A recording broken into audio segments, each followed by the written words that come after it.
Welcome to the long version of the 2017 Acura MDX spark plug replacement. If you're only looking for a 2-minute version, check my profile. I have a much shorter version there. This project is pretty easy and only took a couple hours to complete. The dealership offered to complete the service for $1,600, which was just too much, and so I ended up spending $80 on spark plugs, a little bit on grease, and spending a couple hours to get this done. So those were the front 3 spark plugs that we're working with. These are the back 3. These really aren't very accessible unless you either have a camera or if you have a mirror. I bought like this little mirror off Amazon, like a 2x2 mirror on a stick, and that really came in clutch when I was disconnecting those 10mm bolts to make sure I was getting all the right parts and pieces. So this is the ignition coil screw. So this is what you're going to want to remove first. That was just a 10mm socket and just comes right undone. And then this is the ignition coil. So this took me quite a while to figure out. You're going to want to press on that top portion right where it says push. And if you can't do that, you can pull the boot up and you can kind of see how it works. I think I have a still image here coming up, but this was kind of a pain in the ass because I don't think it's been replaced in 50 or 100,000 miles. So it was kind of stuck on there, and this took quite a while. While you're doing this, you want to try and minimize the amount of dust that goes into the spark plug cylinder. That's the plug that we're undoing, and then this is the actual ignition coil.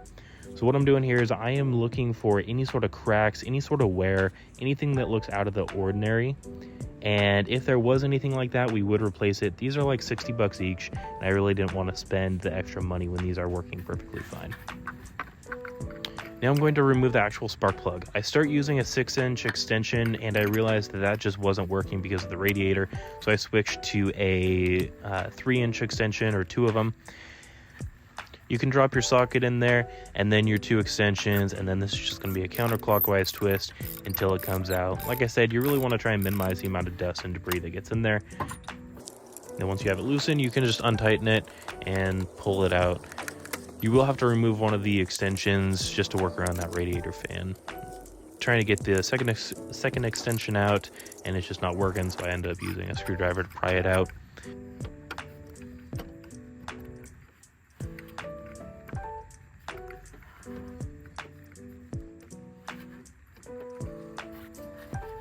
Hey, look at that, I'm confident I can actually get it out.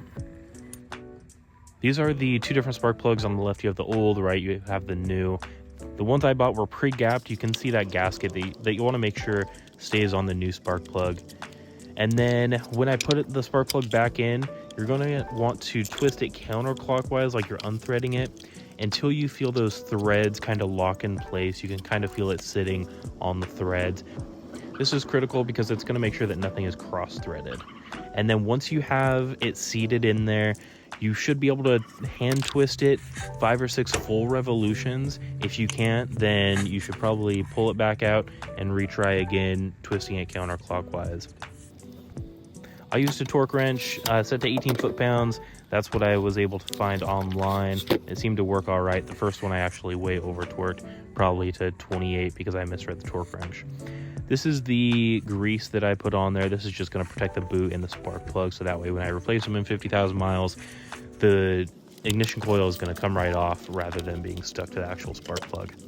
Once you have that in, connect the adapter and then screw in that 10mm bolt, and you're done with the first one. When you do the middle front cylinder, you're going to have to remove the radiator fan cover. This is just 2 Phillips that you just have to unscrew. So that's it for completing one of the spark plug replacements. I have 5 more to do. In total, this took about 2 hours to complete and cost me about $90 rather than the dealership's $1,600 they quoted us.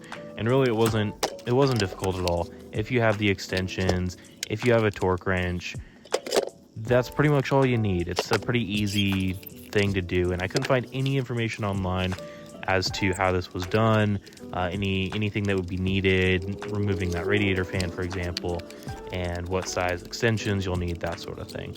So this is a pretty easy thing to complete, and I know we'll be doing it again in about 50,000 miles. The one thing I can't stress enough is finding that mirror that's on a stick, because that I can't begin to describe how useful that was, making sure I got the right bolts and was removing the actual ignition coil rather than something else. You really can't fit your head back there. There's just not enough space. There's plenty to work with, just not enough when you're reaching over your engine bay. And then you obviously have the hood you're bumping into.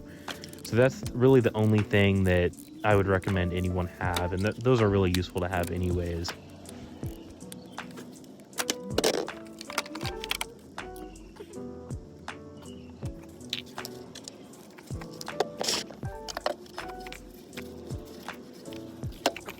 You can see here, I really struggled to get the adapter disconnected from the ignition coil. So I ended up using a flat screwdriver and just peeling back that rubber.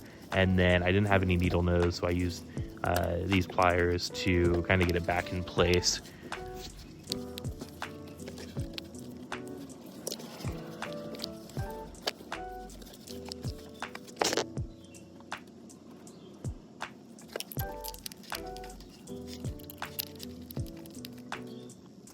These 10mm bolts, I just tighten them good and tight, nothing super hard, just make sure that they don't come undone.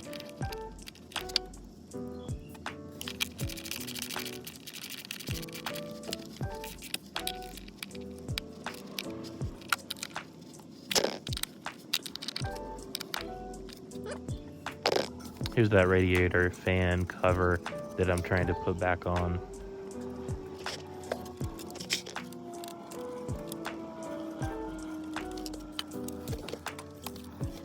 This 90-degree tool really helped getting these screws off. You definitely wouldn't be able to fit a screwdriver down there. And here is the mirror that I was talking about. Here's the 3-inch round one. And this was so useful because there's no room back there and you can see that's the bolt that you actually need to disconnect. And here's the first startup after replacing everything. There was some weird message on the radio. I think it's because I disconnected the battery. If you press and hold the power button for the radio for 2 seconds, it dismisses it. Alright, and we're done with the spark plugs. Now we just have to put all the covers back on. I also did replace the serpentine belt as well as the cabin air filter and then the engine filter as well.